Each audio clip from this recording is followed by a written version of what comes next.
Welcome back from that extended break, folks. Of course, we had to give Gaimin Gladiators just a bit of time to, conceptualize what went down because it wasn't a great game, but we'll get to them in a second with Connor. First, we're going to go over to Tanner. We're going to talk a bit about RentFree. Absolutely. I mean, RentFree's roster's come into Challenger League this week on the last 2 weekends, an absolute firestorm. They're blazing a trail through everything, and they're 4-0. They've been doing absolutely spectacular. I mean, you can't really ask for a much better performance coming out of these teams, at least in terms of getting results. I know on Twitter last night, they weren't too happy with how they went to overtime. They really thought they should have closed out in regulation, and we'll talk about that in a second. But just kind of going into the roster, you got Twiz, Max, Dexter, Filthy, and Butters. You got a veteran core in Filthy and Butters. You've got new gunners coming up from Dexter. You've got Twiz, who's having a rebound stage of his career, probably the best performances we've seen out of him. And Dexter, coming in here, he's someone I didn't know who he was before the stage started. He's coming in on an absolute tear, putting up some absolute monster numbers, consistent gameplay every single weekend, and you just love to see it. Now, with Gaimin Gladiators, we did just see them, Connor. We'll reintroduce them a little bit, but two names in my mind that stood out, and I don't know if you feel the same, but Barring and Quartz, there just wasn't much from them when they needed it. Yeah, the biggest thing is Quartz. He has been popping off all stage, but last game against LSR, we didn't really see the Quartz that we've expected to see. We didn't really see kind of anybody show up until the latter half of the game with maybe some impactless kills, as LSR got a pretty dominant win. But the biggest thing is we are, as a desk, we're so incredibly hard on Barring as like a form of tough love, because it just doesn't make sense to see the numbers next to him that we currently see. He's on Finka, he's on Jaeger. Those are the roles that we have always seen him play. He's -5 on entry. Look, he's -22 on KD. It just doesn't make any sense. And Barring, if you listen back to this, I hope you can make it make sense, because it seems like before every game, you're hitting your namesake. Doesn't seem like you can walk straight while you're on the map. It doesn't make sense. Please make it make sense. Mm-hmm. And he's had stages in CL where he's done amazing. There's no reason to why he can't continue or get back to hopping off.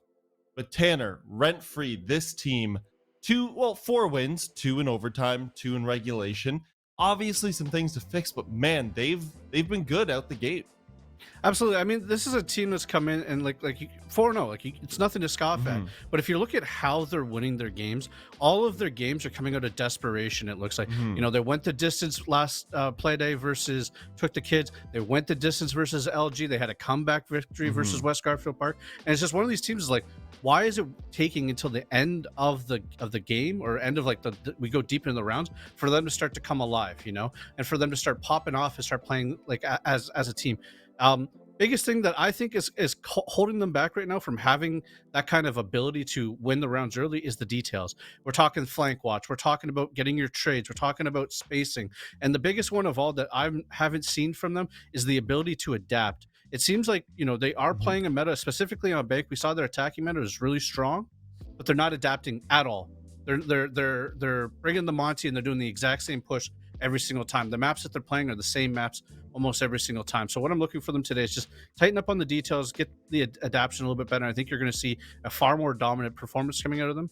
And then the second thing, kind of touching on it, is I have this rule as a coach, is don't lose a site 3 times. If you're going to go back to on defense, if you're playing defense and you're going to a site that you've lost twice, you better be doing something different that is going to throw a monkey wrench into the plans of the attacker. This game is a puzzle. Attackers are poking, they're prodding, they're trying to figure out the answer to the problem that you're creating on defense. And last Playday, we saw RentFree lose the basement defense of Bank 3 times in a 6-round half. There's 3 other sites. I would rather see you go Teller's Archives, which is considered to be one of the weaker sites, just because it's a different problem. It's a different puzzle for an IGL to kind of discover. Now, Gaimin Gladiators, Connor, there's a lot to fix here. And we've seen lots of moments of brilliance from them. We've seen flashes. They just need to put it together in an entire match. Yeah. See, I was hoping that these puns about Quartz and Rocks with the rest of his team, a rocky start, and oh my gosh, Quartz, he's shining, he's a gem, oh my gosh.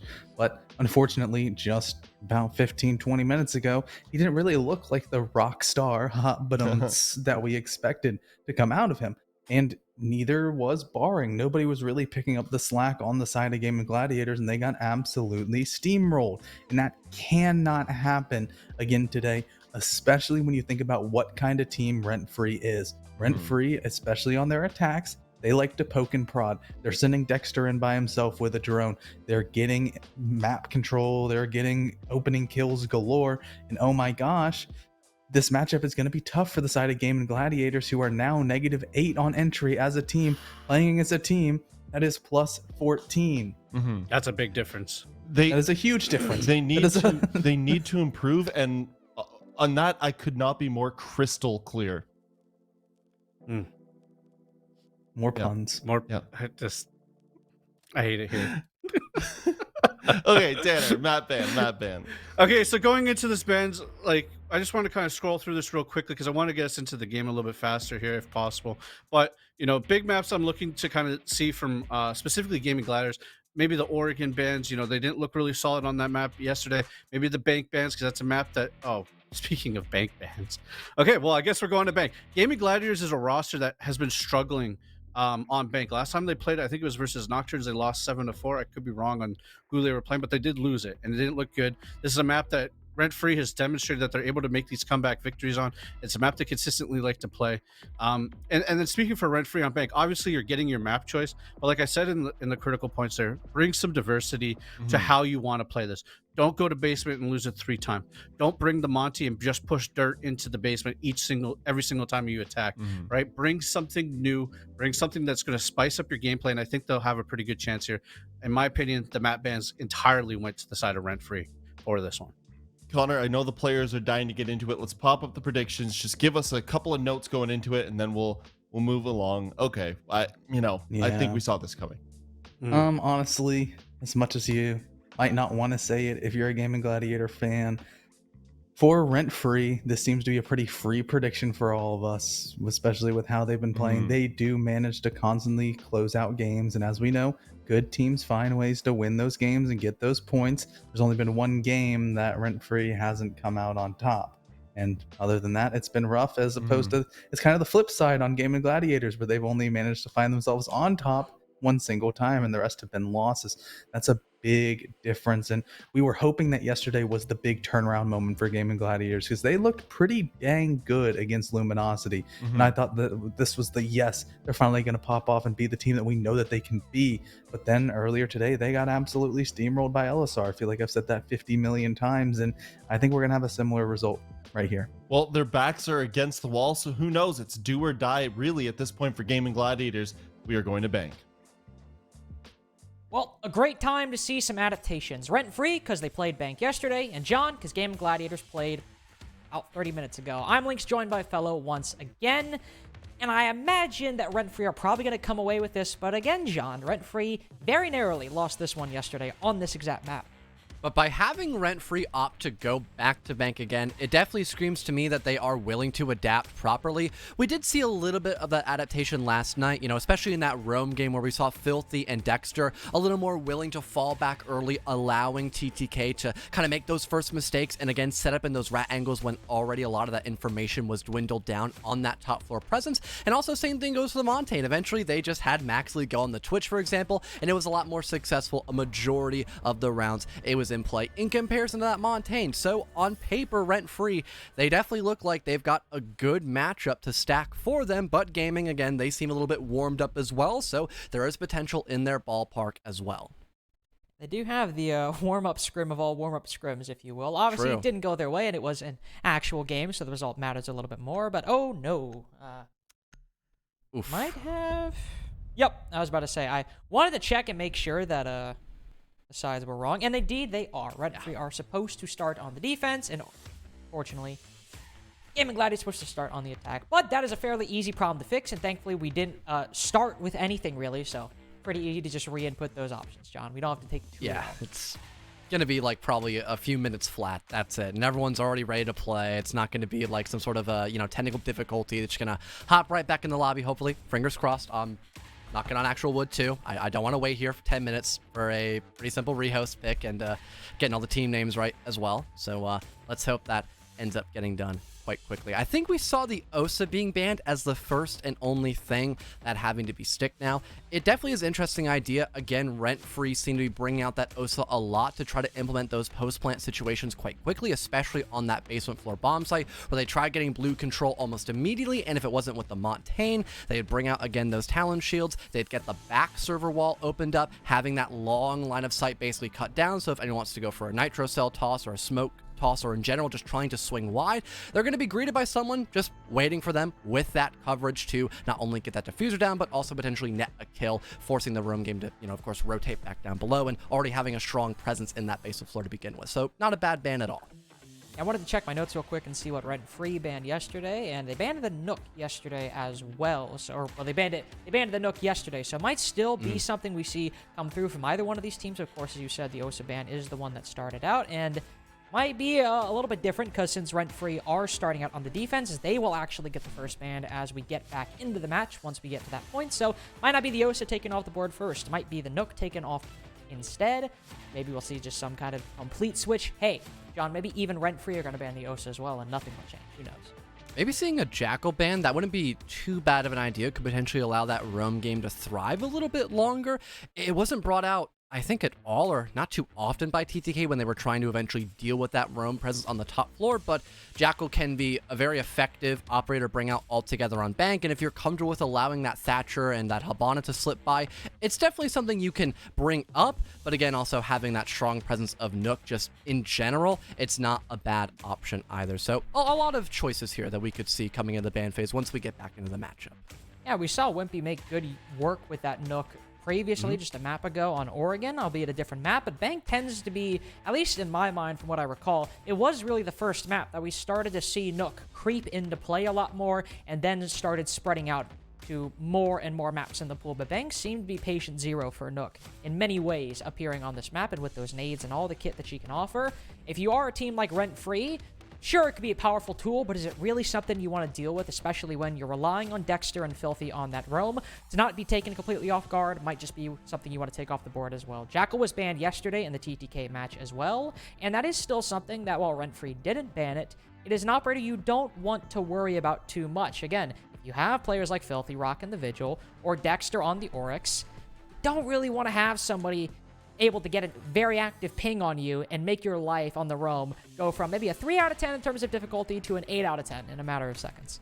Yeah, again, information, it's always king, especially when you are starting out with a, top to bottom clear, as most end up doing, especially if the coordination is there by the offense as well. We saw a couple of times through TTK how they were able to get both Trist and their Finka player of Gavini pretty much in tandem, able to isolate both the Vigil and Oryx that we saw countless times on that top floor, to a point where eventually RentFree were like, you know what, we'll just fall back early, play around that first floor a little more, and try to, make sure that we could try to guarantee these picks a little bit better than just trying to heavily rely on that early game presence. Again, if we see better adaptability by RentFree, this should be some pretty smooth waters overall, but the exact same thing can be said for Gaimin Gladiators. But I believe we have all 10 players in lobby, we have the matchup ready, and we can continue onward with these bans we were just talking about a moment ago, Carter. And again, as I said before, since RentFree start on the defense, they will now actually get the first ban, so it might not be the Osa that we saw before, and it will be the Nook that I hypothesized they might ban since, well, they just did it yesterday. Doubt they would completely revamp their strategy overall, at least in that regard, going into the day for Gaimin Gladiators. What do you know, John? They banned Osa. I can't believe it.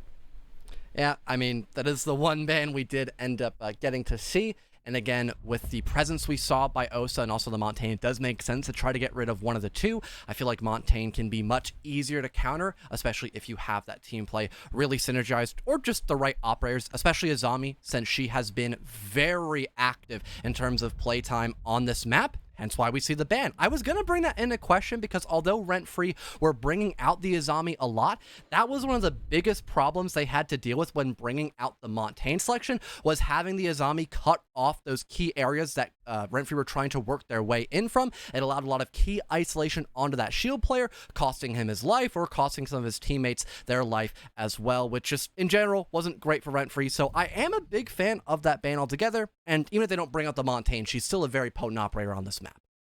Plus, a lot of the focus was on a Vigil from Filthy and an Oryx from Dexter. So even if RentFree wanted to bring it out, it hasn't been their highest priority in terms of operator selection. So taking off the board, why not? She's very strong, and you haven't really relied on her that much. Where, as Gaimin, as we just saw on Oregon, we're having Jolton play that Azami almost every single round on the defense. So definitely something that might make Gaimin Gladiators rethink their defenses once they get to it. For RentFree, with that castle on the board, which we did not see yesterday, that was banned by Took the Kids, Butters brings it out in round number 1, and maybe, John, this will make Dexter and Filthy's life on that top floor a lot easier. Plus, having that Valkyrie in play, which RentFree decided not to ban this time, both of these provide 2 very useful pieces of utility that could allow Dexter and Filthy to stay on this top floor for a lot longer like they wanted to in their first few defenses yesterday. It can also allow for a very safe fallback, with Butters utilizing a lot of those castle panels on the first floor that allows less angles to be worried about in general for the defensive side. So if Dexter and Filthy can perhaps work some sort of early kill, and if they feel like they just have done their job on the top floor, they can still go down floor lower quite comfortably and then play off of those castle barricades and also play off of Butters as well, as we tend to see him on that light lurk. But speaking of that main roam game, Dexter in the first 40 to 30 seconds annihilates Quartz on that window repel, and your sledge is already dead to rights. Yep, no more nades, and the 2 players you would have hoped to have on that CEO repel to get somebody on where Jolt is playing right now, and then somebody to the left of him. Now you have to have one player do the entirety of the job, but Dexter has already said, I got my pick. A minute's off the clock. I'll just hop back down. No point in pressing my luck any further, at least on that top floor. Still trying to maybe make some plays over towards that main lobby. Had a feeling that Arrow was there, and definitely knows that Arrow is over there right now, but unfortunately for him, Jolton gets him, I believe, from up above, inside a CEO. And still having at least a little bit of verticality left with those breaching charges, definitely a huge sigh of relief. Although they've dealt with one of the main roamers, you still have Filthy and Butters just prowling about on that first floor. They can still waste a good amount of time and potentially find some sort of other kill as well. At least with some of these hatches being open, the hard destruction won't be that big of a requirement here for Gaimin Gladiators, but still needing to clear out this middle floor presence altogether is going to be huge, because again, how much time you can waste, especially when you have the information being fed not only by the black eye cameras, but also those yokais in play too. Problematically for RentFree, Butters can rotate back fairly safely. He's right on top of that hatch, but Filthy, he has Barring watching his rotate not just to one, but both of those hatches as well. So Filthy might just have to take a fight if he wants to rotate back via those hatches, and somebody in square, he certainly can't go that way as well. Knows that the Finka is inside of the archives and does a hell of a lot of damage to Barring. Some of it mitigated by that Adrenal Surge. Filthy not able to lessen any of the pressure on him for the time being, and ends up dying to Barring later as well. Well, able to waste at least a small amount of time could definitely go a big way. Still having all 3 of your smokes and those yokais could definitely allow another stall to occur here for Gaimin Gladiators, especially since they are still a little concerned about this first floor presence, but eventually hopping their way in through both staff room and open area. It seems like they acknowledge everything's fully clear, but they've only got 30 seconds left to go down a floor. Still those X-Kairos and those Selma charges, not a lot of time, but they have plenty of hard breaching to open up these hatches and open up the wall into server to go for this plant with the man advantage as well, and no C4s to worry about. Could be a little easier, but with nobody dealing threat with Maxley in garage whatsoever, he can hold that very long angle and take down the man with the diffuser as Rudy starts making his way into sight. 10 seconds now, and Arrow just decides to cut his losses, pick up that diffuser and plant on the single wall, but again, nobody to deal with Twist playing inside of sight itself. Another long angle held by the defense. RentFree win that round with basically not moving an inch in the final 15 seconds. And I love how far back Maxley was playing as well. With only 30 seconds left to go, you're probably not going to expect Gaimin Gladiators to be able to fully rotate in through garage like we saw on Bank. You know, last night happened a few times for the side of TTK, so being able to play for range and being able to hold that perfect pixel peak to make sure no one can get that default plant down, along with being able to work around Twist, not only with his gun altogether, that SMG-11, but also the toxic smokes, to again force the hand of the offense, make sure they can't get too comfortable trying to go for that plant, and they have to take the initiative now after losing out on that man advantage. It definitely was a major sigh of relief that RentFree were able to find that equalizer kill, and once again just force Gaimin Gladiators to try to close the gap. Now they get to go to open area as well, and they really made some good use of that Valkyrie and that castle on the top floor. it didn't exactly have, a lot of flashy impact. Filthy didn't get some big kill off of that intel, or we didn't see a single castle barricade waste a lot of time, but it felt like RentFree were just a lot more comfortable on that roam, and they felt a lot more at peace, and it certainly, based on when Gaimin Gladiators had to push, there was a lot of time wasted, even if it didn't seem like it was, again, the most spectacular play from RentFree. Just the utility being on board might have been enough to make them feel a lot more at home on that top floor. Now, of course, they'll have to focus a lot more of their resources onto that top floor, because as the site moves up, Dexter and Butters, likely playing in CEO, will probably have to hold on a lot more, a lot stronger. Hopefully not having Quartz die early on could be something to help alleviate some of that pain Gaimin Gladiators saw when trying to clear not only the top floor, but also the first one as well. Dexter holding a different position this time right around conference room and also that main hallway as well, potentially trying to spot out Quartz once again early in this round. Again, a lot of that verticality will be immediately gone, and pretty much all the vertical as well. No breaching charges on the board, but this time around, Quartz can not only dodge Dexter's position, but also some of that verticality we saw being implemented by RentFree, gaining a little bit of map control and not losing that entry just yet either.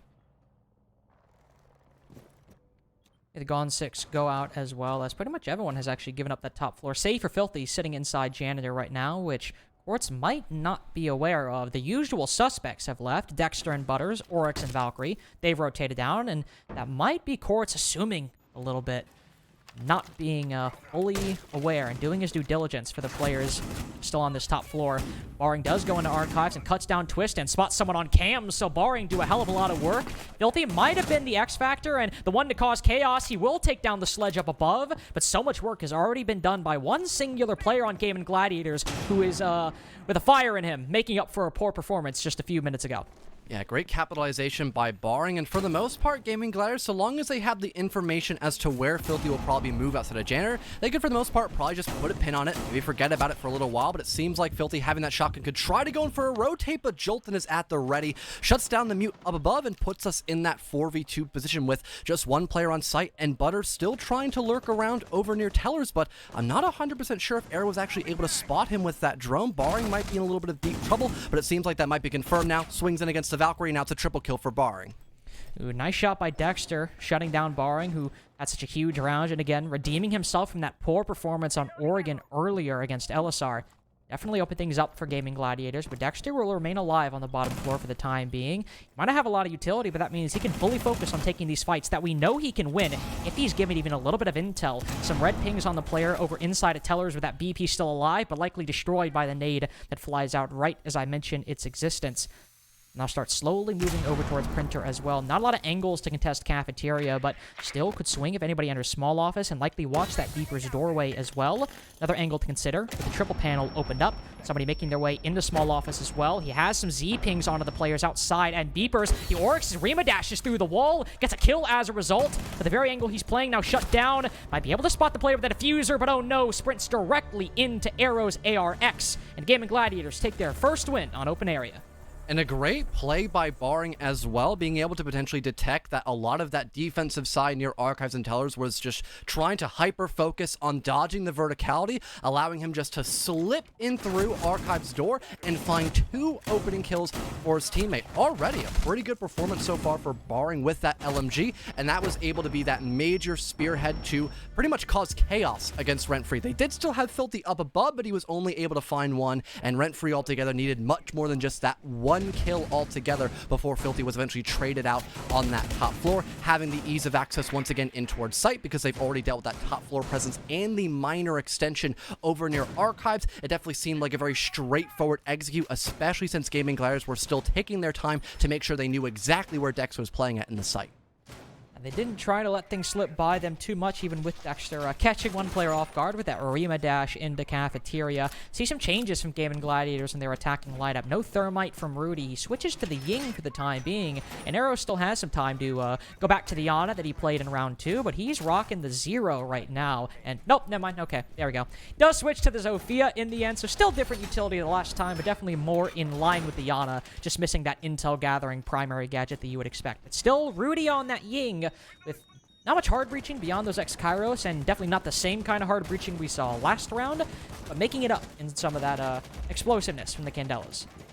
definitely is all that you will need those Expower charges being, since there isn't really anyone to try to impact Trick in this position. And Quartz, wow, he was probably not expecting to be that accurate through the window repel, but he ends up claiming a headshot kill on the Dexter as your Oryx is already gone in the first 30 seconds. That's it. That's a huge net buff for Gaimin Gladiators from the very get-go, as that's probably going to force RentFree just a little bit farther back. They do have the vertical to work with to try to slow down that top floor push coming in through by Gaimin, but besides that, having one of your main roamers already gone is just, again, it's a huge start for Gaming.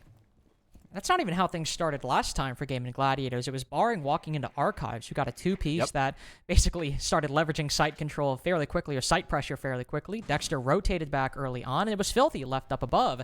In this situation, Filthy already rotates down very quickly, playing on bottom marble instead. So even though they lose Dexter, RentFree's still holding on to a majority of their control this time, but unfortunately for Twist, he finds himself out of position at the exact wrong time. He was watching that angle for a good portion of the round so far, and not only did he let Quartz repel in, once Quartz gets his bearings, he takes down the very player that was seeking to get a kill on him.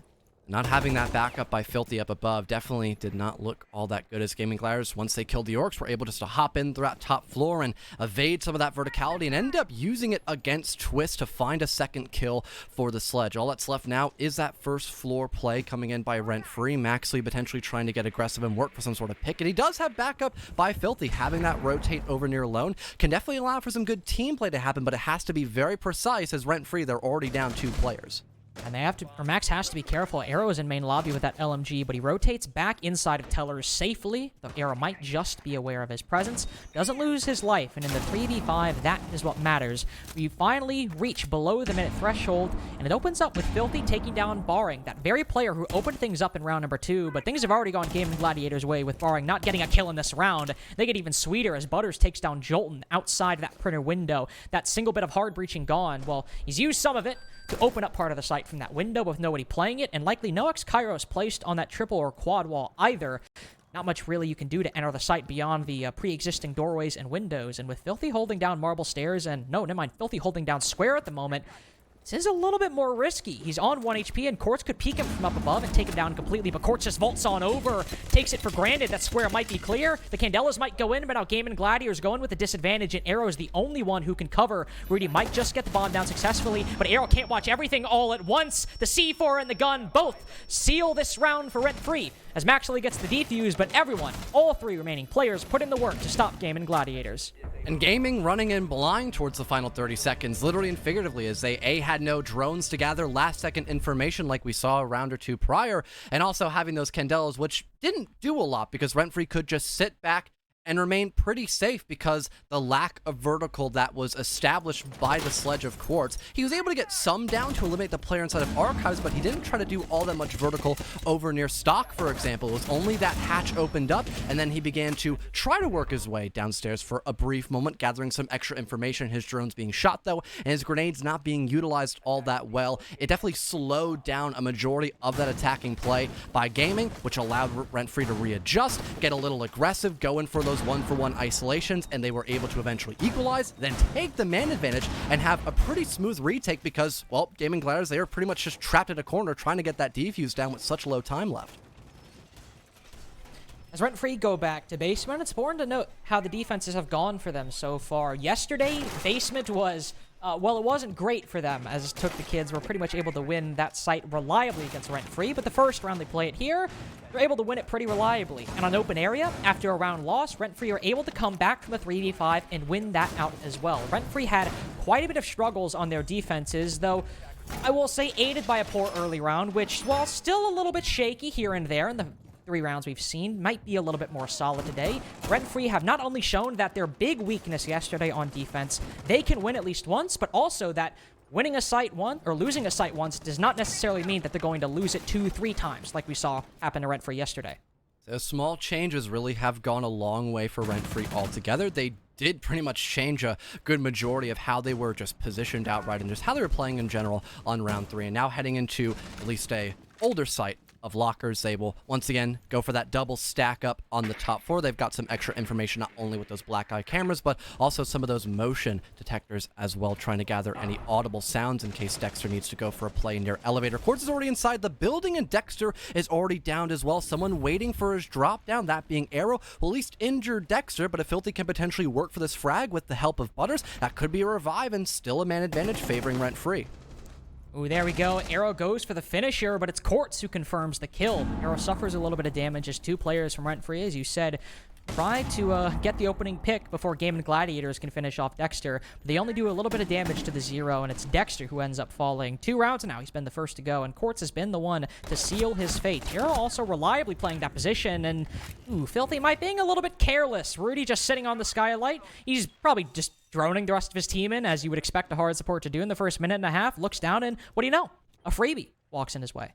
Yeah, just waiting on top of the roof, making sure he A, has the cutoff angle, and B, can be in a pretty safe spot to go and gathering that information, which he did a decent job of. Both his drones now completely gone, and with that lack of any roam left for the moment, except for Butter slightly playing above near blue stairs, he could probably begin to get inside of the building properly, maybe get some of those hatches opened up, or at least be ready to go for that default breach, since Butter doesn't need to get any hatches open with the Habana, but trying to help out in terms of maybe getting one of the server walls opened up to go for a default plant. That's probably what's on the drawing board here for Gaming in the final 50 seconds.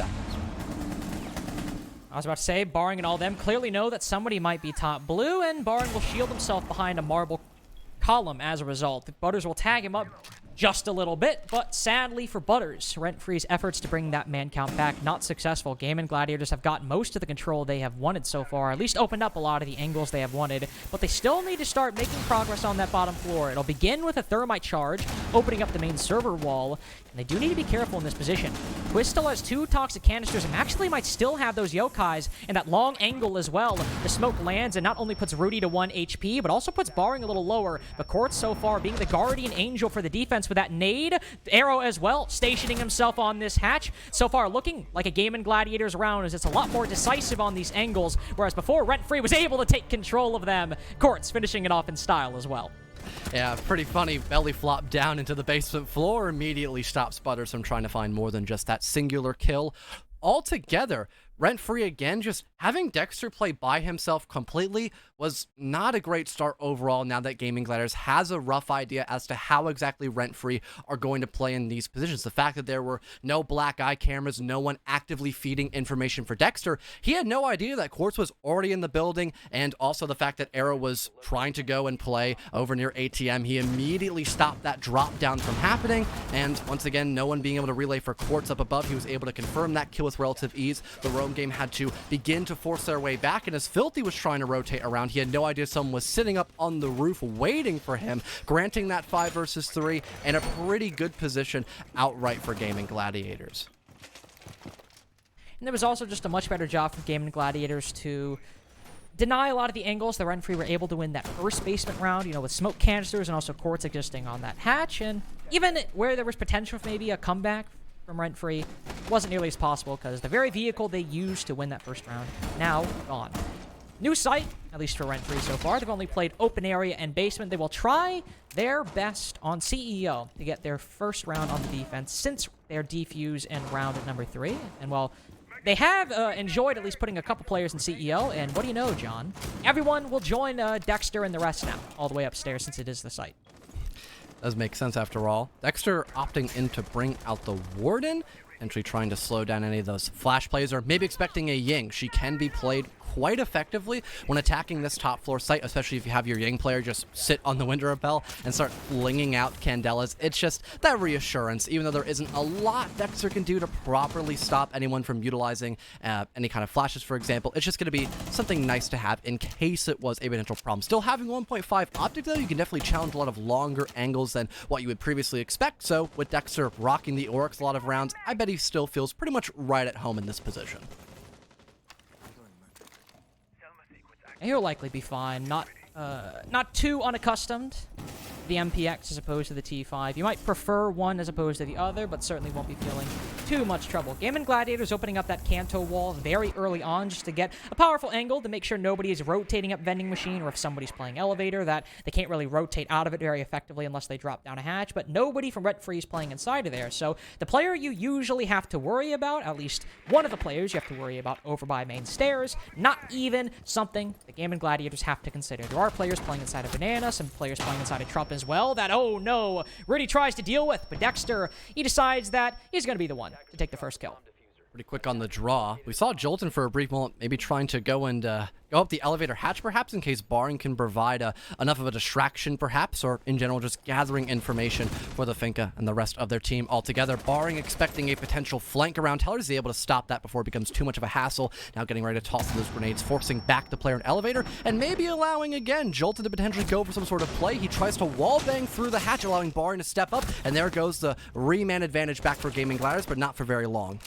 Dexter's been able to keep things close or even give RentFree the lead so far in round number 5. And with how quickly Barton was looking to take that control, that was, oh no, what the hell is going on here, Quartz? Only had 2 bullets remaining and loses the freest kill of his life, but Arrow is there to get things back on the rails, saving what could have potentially been an embarrassing moment for Gaimin Gladiators. Still only 30 seconds left, and with the Maestro and the Wamai still alive, could be are still around a win, or even a 2v2 if Maxley swings the Amaru and gets this kill, spots the head, takes him down.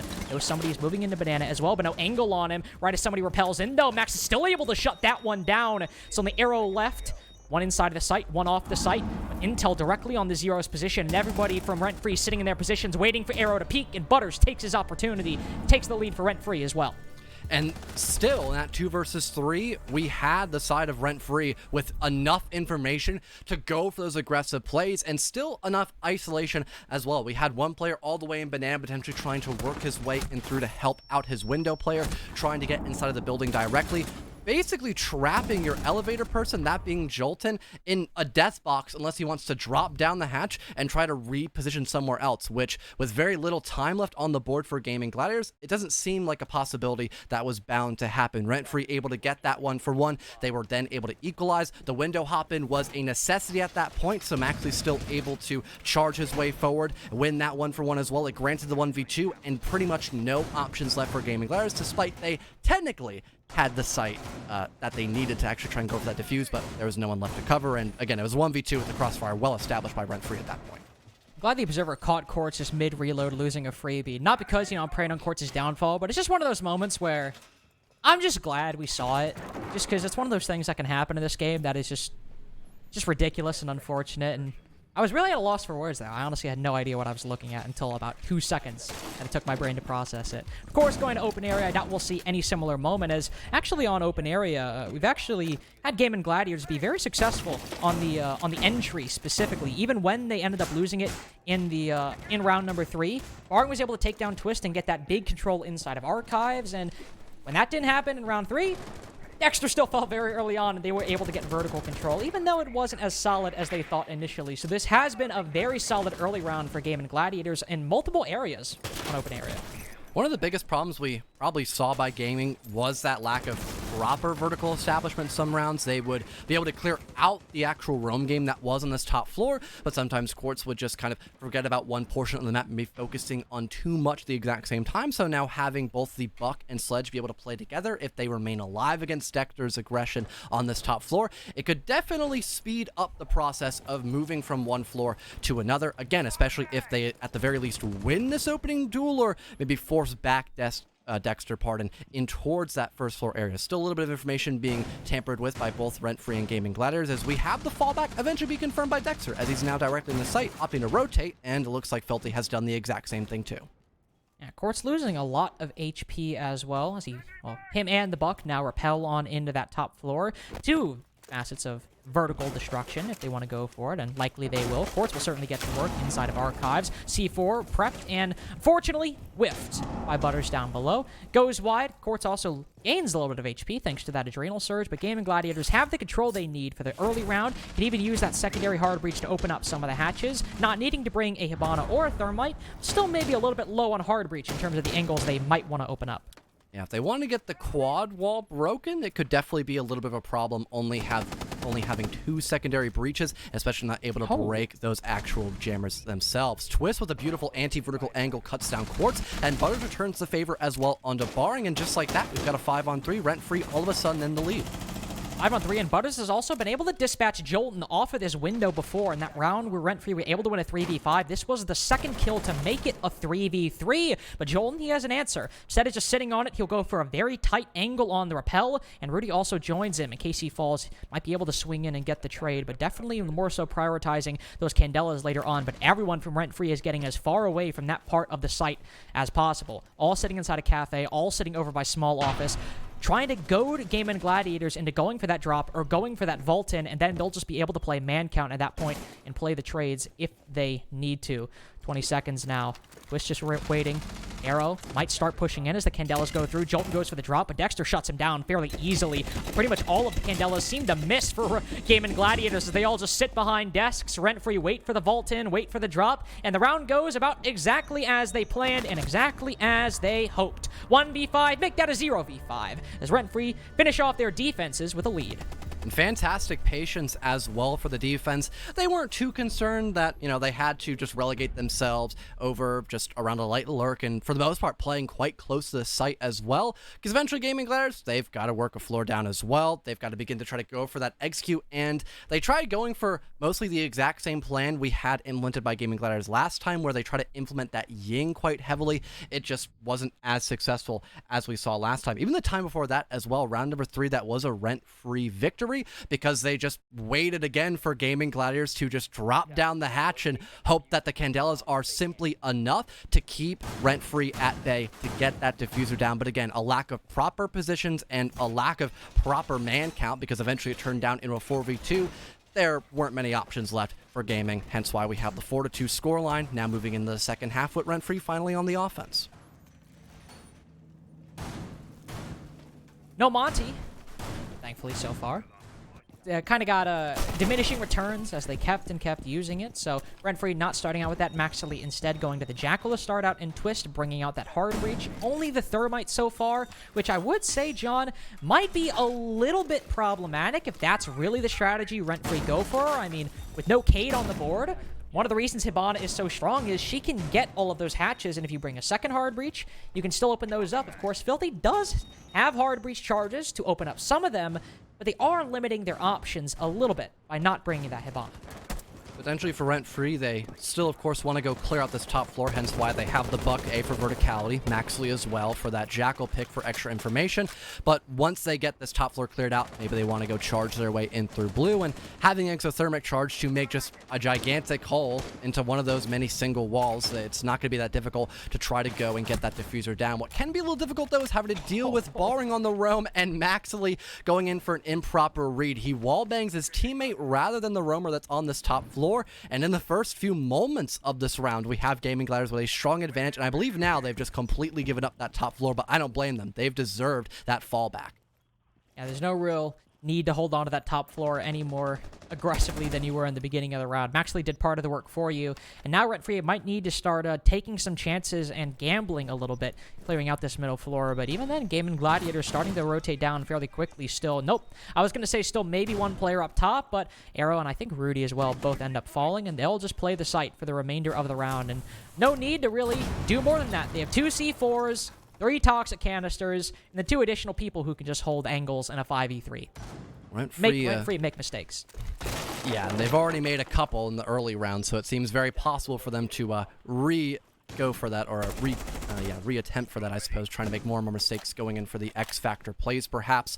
Still having that hatch presence here for RentFree, but besides that, they are pretty much trapped, and eventually they've got to make that first move here in towards the basement site, and maybe having Filthy just try to Hail Mary his way down through one of the many hatches with some potential backup might be the plan altogether, because again, with that plethora of utility, it's very unlikely while you're at that man disadvantage you can properly get a plant down. Also lost both of their nade operators on the entry as well, so Butters could have used that to, in a 3v5, let's say somebody else dies, you can use those nades to clear out red. Same could be said for Dexter. Use those nades to clear out maybe gold or vault if that's the way you want to go. But since both of those operators are the ones that died, you can open up some hatches, but you can only clear out these operators by taking gunfights or just trying to maybe blind them or or cut off angles with flashes or smokes. Twist waiting on marble stairs, does spot the head of one. Jolton gives his life away, unfortunately, so one C4 gone, but a shotgun playing close on marble doorway might be the end of one player. The C4 is the end of another. Yes, both Twist and Maxley fall to the shotgun and the C4. Filthy will make his entry into the site, but no diffuser in his hands. Quartz is rotated up the stairs to keep control of that, while Rudy stays very far back into the site, making sure that if Filthy's to win his fight with Quartz, he's not going to have time to take a fight with Rudy. Quartz even now starting to rotate away, but he peeks on back and tries to finish things off with a shotgun, and he does, giving Gaimin Gladiators their first round. And having every way guarded as well. I'm really glad to see Barring just waiting for someone to eventually try to go in through garage, because yes, you're probably going to expect 1 or 2 people to go down and through that vault hatch, for example, but everybody, it definitely seems a little improbable, and since we didn't have anyone even try to step their toes inside of server room, you could probably guess you're going to see more of that presence over near, for example, that garage area, maybe someone slowly walking down marble, which we eventually saw attempted by Twist, utilizing some of that natural cover on the railing to try to find sort of early kill, which did work out. But eventually, because you're already in that 5 versus 3, Gaming, they have the luxury of throwing a couple of bodies at you and then just playing for that trade game, which remained very consistent for them, being able to now get their first win on their defensive side, slowly but surely trying to close this gap that RentFree currently has on them still. And now let's see what RentFree are able to do when Maxley doesn't wall bang their key entry player through a wall. Imagine maybe things go a little bit differently, but even then, it wasn't Dexter or Maxley's engagement cost them an early round. It was Butters being the first one to fall. So Dexter moving on in was still hoping to make it go 1-for-1, make it a 4v4. Still some disruptions early on for Gaimin Gladiators that RentFree have to account for and deal with. An open area as well. They know these players are going to be on the top floor, and dealing with Barring will likely be their first goal. Are trying to potentially find some sort of early kill, anyone that's on the anchor game, but it seems like no one's trying to peek over near that single window close towards open area. Twist now going in for the drone game, just trying to feed anything for his entries perhaps, and maybe allowing Butters to find some sort of nasty kill in the first 30 seconds. Still having to worry about that heavy roam game, though, established by Gaimin Gladiators, both Rudy, and I believe that was Barring on the Orc, just trying to connect with one another, and again, just wasting that vital time frame, wasting some drones potentially as well, and maybe even working some sort of kill, because last time we did see Barring win that entry duel, but Dexter this time, rotating around near top square, is able to cut down one of those 2 roamers I just mentioned, and potentially has to force Barring back in a potential do-or-die position.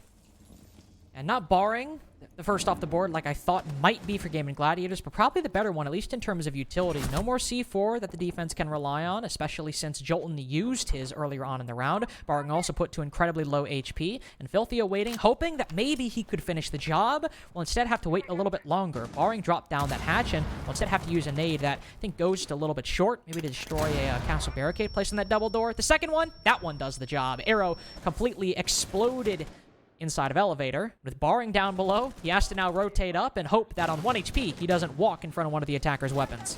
Barring could try to go for some sort of flank perhaps, but on very low HP, if not landing those shots precisely, that could end up turning things in towards that 5 versus 2. RentFree still able to spend a lot of this time getting that vertical down, which again could potentially mask the sound of Barring stepping up above, and the flank seems to work so far without a hitch, but there's more than one player up above trying to slow this Oryx down.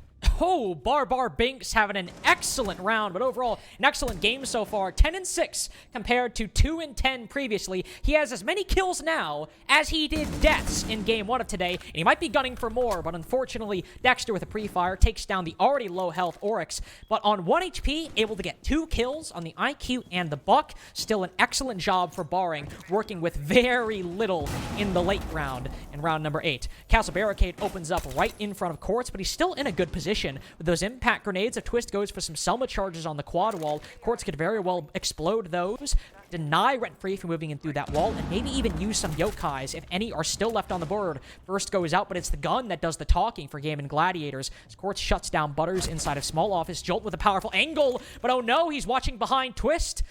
Thinks he's looking at the shadow, thinks he's looking at the guy. Quartz, he has to go for the pre-fire. He finds the mark where Jolton didn't. He's got some good control as well. Twist now has to consider, go for the kills, go for the diffuser. What should I do? Quartz has exact info. A Z-ping on Twist position. He just got to sprint up, but as soon as Twist falls off the plant, Quartz peeks and wins it. Still a little bit risky in round 8, but Gaimin win 2 in a row. And the timing of how exactly RentFree RentFree went about going in for that execute, it was just way off the mark. They didn't all push in at the exact same time. They weren't able to tag team against Jolton, and it didn't allow for that much of a successful play overall in towards the site. If they were able to, again, just tag team onto Jolton, there goes your site presence. You have the mute forced to retake, and the cutoff angles were already there as well. And really, I feel like the key domino that started the full-fledged effect to allow Gaimin Gladiators to retake that round as a victory and now equalize us going in round number 9 had to be Barring just masking again his own play up those top stairs near Marble, with that vertical play being established by the offense, able to net 2 kills and waste some extra time and resources as well. It was a huge play to then sweeten the deal for Gaming altogether.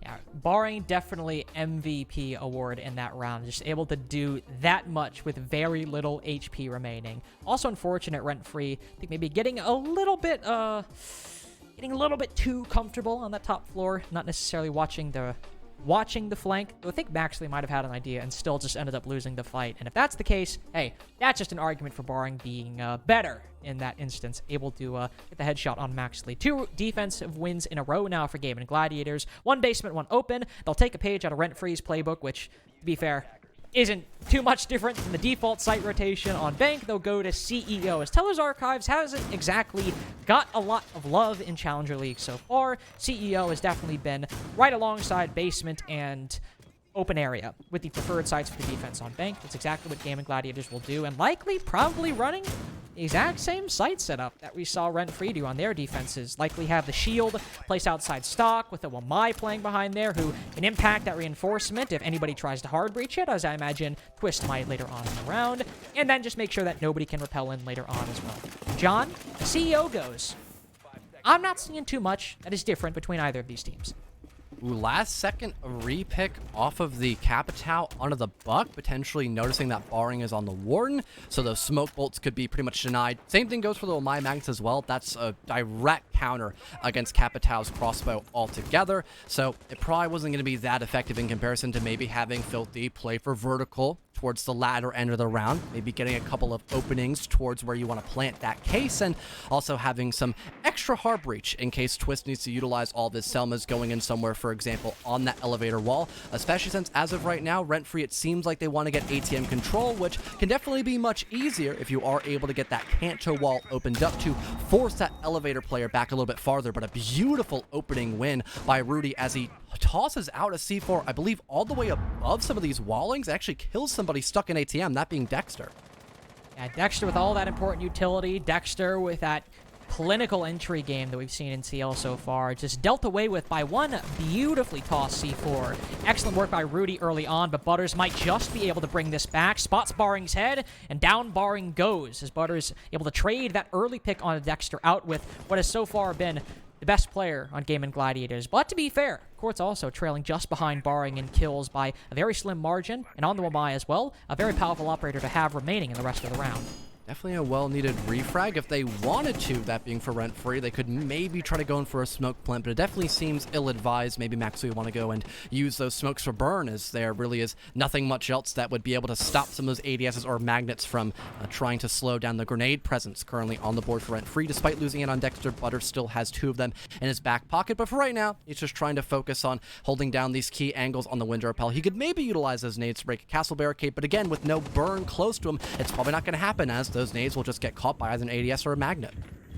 Arrow put to low HP. Filthy looking for the finisher as he moves up the janitor doorway. Even goes in for a pre-fire, and with how low Arrow was, very easy one to round out. Somebody coming up or coming close to square stairs as well. That's an easy one for Filthy. Jolton caught completely lacking, but Rudy still the difference maker for Gaimin Gladiators in the round so far. The only one on the team with kills in round number 9. One with the C4, one with his gun now, and it might be all left up to him if Quartz is the next one on the chopping block from Filthy C8. He's put to low HP, and RentFree know about his position on top Marble at the moment. Goes for the swing, but Filthy playing behind that very deployable shield. It costs him his life, or at least puts him down, but Rudy takes down Twist as well. Filthy isolated as well from the rest of his team, but certainly giving Quartz a run for his money.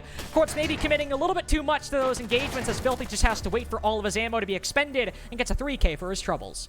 RentFree doing an amazing job of being able to spot those small issues that Gaming had on round number 9 altogether. Filthy being able to just single-handedly walk up square and also being able to be fed countless amounts of information by someone actually being able there to enable him to work those kills. Gaimin Gladiators had no idea what hit them. He was able to eliminate the player inside of Janitor, which helped out your window repel player altogether, and found a couple of extra kills along the way as well, and basically halted Rudy from trying to retake the site when Butters was eventually going to hop in through the window and try to get the plant down. The coverage was there, the man advantage was re-secured, and the re-evaluation and that strong mental fortitude, just, it was there for RentFree. That's eventually exactly what they needed to now retake the advantage, and for the first time in this best of one, Carter, bring out the Montaigne as well. Now that scares me a little bit, I ain't even gonna lie.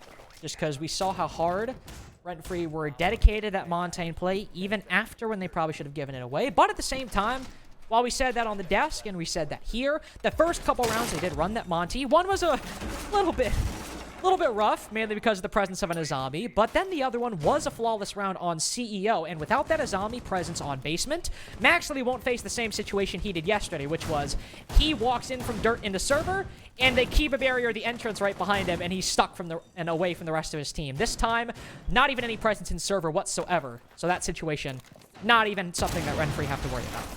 Once again, that server wall just being completely soft. Sophia can utilize her breaching charges to get that and the castle panel opened, and in the first 30 seconds, a smoke grenade flies out for Quartz. That could be utilized to have some of this actual roam game fall back a bit. Maybe having the option to go for a flank could be big for Gaimin, because when TTK were opting to bring out that flank in the hands of Gavini, it actually netted them so much success, it stopped RentFree dead in their tracks. But a majority of that roam game definitely still has to fall back to help out people like Quartz to make sure he isn't just one-man army against the literal mountain of the Monty.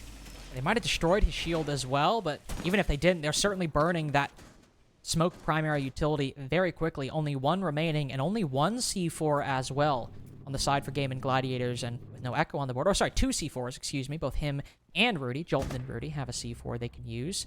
But, well, down goes one of them. So now officially they only have one C4 in their arsenal to dispense with once Maxley goes in for the plant. He drops it, though, and somebody behind him picks it up. Probably the smart decision. You can have Maxley fully cover, but unfortunately, he moves a little bit too far to the right, and that exposes Twist as he's retreating from that toxic canister. So they've lost the thermite, but he's already done his job. Someone else now having to take that place, potentially picking up that diffuser, but 2 LMGs inside of server room. At least one of them can potentially try to cover. No more smokes left either. It leaves just that nitro cell in the pocket of Rudy to try to stop this defuse from going down. And once again, Rudy, he's not in a position to do that. He tossed out a C4, but it's way too far. I believe used for a rotation, now allowing RentFree to get this potential plant down with no strings attached. Filthy going for a very late solo roam clear on the top floor that very narrowly doesn't go his way. Put to 1 HP, that could be very close to Gaimin Gladiators taking it back, but they're able to keep it close enough so far and get the bomb down successfully as well. With all of the defense's utility wasted, they now have to start swinging and work around this Montaigne as an active obstacle. That's working out okay so far. He'll finally unshield, and Maxley will try to distract and tank the aggression from the defense, but Arrow makes a brutal misplay, takes down his own teammate, and gives RentFree match point. And again, an inactive roam play as well. We saw that happen the first couple of times when TTK were, just going for the default defending strategy when actually playing on that basement site. But the fact we had literally no one drop down from that middle floor to help out Quartz in the site, it allowed for, once those smoke grenades to go away and some of those C4s being wasted a little too early, it allowed a scot-free plant in a 3 versus 3. You've got 2 LMGs, and again, the shield, which is just feeding constant information. No flank to be seen, because we had Filthy at least cause a little bit of stress up on that very top floor, connecting at least 1 kill onto the Oryx, and you just had to slowly march into your own grave at that point, because again, you're just looking down the gun barrel of such competent fraggers, even to the point where we had Gaimin Gladiators cross up on their own lines of sight, allowing a team kill to go down and basically putting themselves at the point of no return. RentFree now taking match point off the back of that Montaigne play and a lack of proper adaptability by Gaimin in that position too. 2 rounds in a row for both teams in this half so far. Gaimin starting off with 2 wins, RentFree following up with 2 wins. But now we go to open area, which now is the only site that RentFree have not taken away from Gaimin Gladiators. They're not changing their lineup too much from their previous defense. All the usual suspects, all the same players that we saw previously. And on this site, Dexter was still able to open things up onto Rudy. Mozzie, beyond that, Gaimin Gladiators were still able to hold down the fort, especially thanks to Quartz inside of the site, able to get quite a few key kills to bring it back. So still a close one for Gaimin Gladiators, and that's not exactly the assurance you want to have, or the record you want to have on this site going into what could be the final round. But taking that time out, they might be able to shore up some of those problems, maybe have a little bit cleaner of an early round, and if they take down Dexter, who hasn't had the best game on entry so far, but he's certainly been active in getting into a lot of these engagements. I think even if he's lost them, he's been in the vast majority of them so far. That might just be what you need to close the gap. Yeah, in general for RentFree, they really did have a good start on that roam clear. It was a 5-on-3 at one point. If not for having no information on Baring's reattempt at taking that top floor and trying to work a couple of kills on the flank, that could have been potentially a very straightforward round altogether, as of course that 3v3 is much more difficult to come back from for the side of RentFree in comparison to them having that 5-on-2 if Baring were to fall much earlier than expected in that round. We have RentFree once again trying to get this top floor control early on, and Baring already on very low HP, like what we saw last time open area was in play, potentially trying to go for that fallback, but a run out attempted by Rudy seems to work out quite well. Almost nets a second, but Butters is there to refrag immediately. One of your main and your only soft destructor actually now gone, but at least Maxley has those breaching charges just in case. He has those breaching charges, but you'd really prefer to have that buck on the board, especially since even though it came close, like, say, the previous round, Filthy's been able to just roam around the map in the mid to late round and get a kill or two to push things a little bit closer to a win for RentFree. Losing that ability in Filthy that he's had in this match so far, and also the utility he could bring, that very well could hurt RentFree's chances, even if they took down a C4 in response. But Baring on low HP as well, taking him down would certainly make up for that loss of Filthy. And in half the round as well, he spotted a Yokai down below that soft floor, and they've already taken some good control. Trying to maybe go for that plant could be huge, especially if we have RentFree be able to work another kill. Again, that lack of proper vertical presence could definitely allow for someone maybe sitting around near archives to remain for throughout the entire round, perhaps allowing less pressure across the entire map altogether, but RentFree eventually working their way down below. They acknowledge that, and they want to try to deal with any potential inside of archives and Teller, now droning out both those locations, noticing that it's completely open for the taking. That now leaves just only a handful of locations left for Gaimin Gladiators to potentially defend from unless some were to go on a flank. Butters getting a key bit of control inside of Tellers and Archives as well. We saw how useful and how big this position can be if somebody gets a kill, and we saw Baring make some good work with it in round number 2. Not as easy for Butters, though, as, well, all those panels leading into the side are opened up, and oh, a major misplay from Dexter, trying to drive Quartz off of that wall, ends up nading himself but not dying. But right as the castle barricade opens up, wow! Look at how aggressive Quartz gets to cut down the Yana inside a square. He can hold on to this key angle as well, unless Butters is able to shut him down on it. He puts Quartz to 1 HP, but he's still able, the Echo still able to buy just a few more seconds for Gaimin Gladiators to entrench themselves within the site.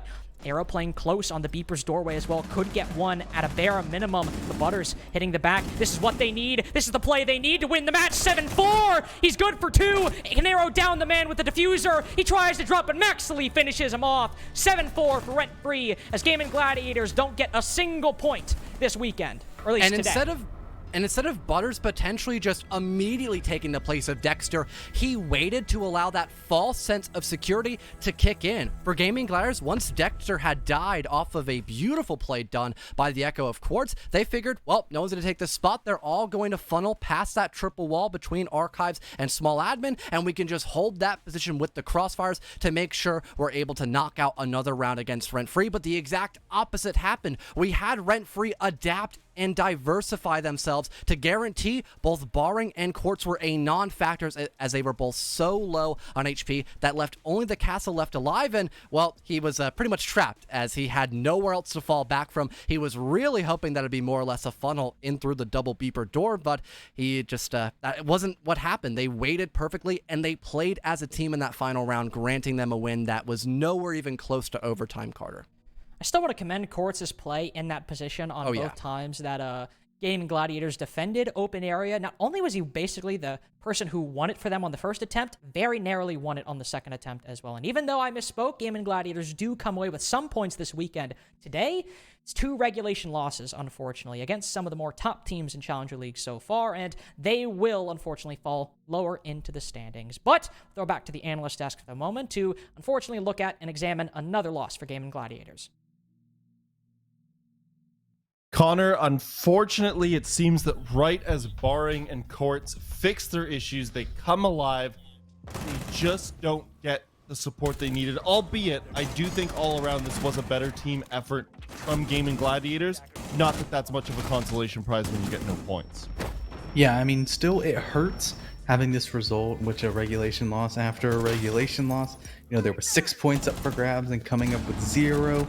These are the kind of days that you really are going to want a second chance at, but unfortunately, you don't really get those chances, and now you just kind of gotta take a deep breath, move into your scrims over the week, and try to do better next week for Gaimin Gladiators, because the big scary R word is now on the horizon. Relegations. It's starting to become a pretty reasonable and not too crazy of an outcome for this team, and this team has too much talent for that to be the case. It makes no sense. And for RentFree, it makes sense that they got this result because they're undefeated on Bank, and you know, teams just keep on taking them to Bank, and I'm sure that they will continue to keep on playing it.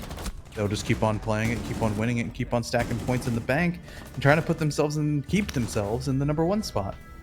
Yeah, not just undefeated on Bank, Tanner, undefeated so far this stage. The only other team to be able to claim that is One Shot, which they've only played 3 games, so we'll still see. But RentFree, you know what? They're not without their issues, though. They do have things to clean up, but isn't that almost a positive that you're undefeated and yet you can probably still be better? Absolutely. I mean, this team's coming in here. You can see in the stat board or the stat sheet here, like it was a complete team effort. If I'm RentFree, I feel a lot more confident about this game. You know, I know on Twitter last night they were talking about how they believe they deserved to have gotten the 3 points yesterday, and then coming in today, shoring up some of those mistakes, making a little bit better of an effort, a more team effort from everybody, and now they're able to pull off the 3 points on the 7-4 victory. You got to be feeling really confident here. But I also just want to say, I think it was a questionable choice from Gaimin Gladiators to elect to go to what is considered, in my opinion right now, to be RentFree's best map. You know, they've won it twice, and yes, they haven't looked the greatest while doing it, but yet at the same time, you know, make your team feel uncomfortable. Don't let them go to their comfort picks like Bank. And it's just like they're getting, it's like extra scrim days on game day for this map. They're extra confident on it. I don't know. I think, you know, much better performance from Gaming in the second game than it was in the first game that we saw. But it's still a very questionable decision to keep taking a team to what I consider to be their best map. I mean, as Connor said, why not just keep going back there if teams are letting you go there? It's not even their choice. It's like it's on the other teams. People are saying like, oh no, like RentFree challenge, try not to go to Bank. Impossible. No, it's on the other teams that keep on electing to take them to it. It's their fault. This is not RentFree's bad that we're seeing so many banks. It's the other teams. Please learn. There are 2 things with RentFree you need to know. Don't take them to Bank. Option. Don't take them to Bank, and don't take them to Chalet. And boom, you might actually get a point against them. Take the advice. Well, let's ask for some advice from Twist right now. Ask him a few questions, find out what he's thinking about his team. Twist, 3 games in a row now, going to Bank, finally got that elusive regulation win. What were your thoughts on this matchup? We know that you guys thought that you could have done better on the previous one, and there were still things to fix. What were your thoughts on this one? Honestly, our thoughts on this match that we had to fix up was the fact that we had to hold flanks, and we needed to get more faster aggression of Dexter and make sure he was getting in, along with Butters as well. So we were just cleaning up on our droning, cleaning up on holding our flanks, and we ended up pulling it back in. Now, it seemed that at some point during this matchup, someone had it clicking for them, and you all had very good stats by the end. Is that, you know, something that's like a boost to the team, knowing that, you know, when one player might not be playing their best, someone else is? Yeah, all of our team, we're all nuts. I know we can all have the capability of fragging. I know that if one person does a frag out, I know the next person will. So we're all very confident in each other to frag out if one person doesn't do it. We're all good at getting the aggression. We're all good at walking in and making sure that we get the entries down. Coming into this stage, though, if I had told you that 5 matches in, you guys would be undefeated, would you have believed me? Honestly, Probably. I actually probably would have believed in you. I believe in my team 100%. I'm 100% confident in us, and I know that we all got each other's backs for sure. Okay, well, the only thing to do now is to keep that going through the rest of the stage. Good luck, Twist. Yeah. Sweet, thank you. Have a good one. You too. Confidence is high on that team, as it should be. You know, the fact that they're undefeated, the fact that the only times that they got, you know, those overtime wins was on a map that they've now fixed it. Maybe. I mean, every team's different that you have to face up against, but they've now got the regulation win on bank, and they're cruising so far. And for a team that comes in stage 2 when the collective points matter, it's pretty good going into stage 3 if you can rack up this many points in a stage. Okay, 2 matches down. We've got to go to a break right now, as usual. That's the standard. But when we come back, we will have Nocturnes taking on Aqualix. This will be a really good matchup.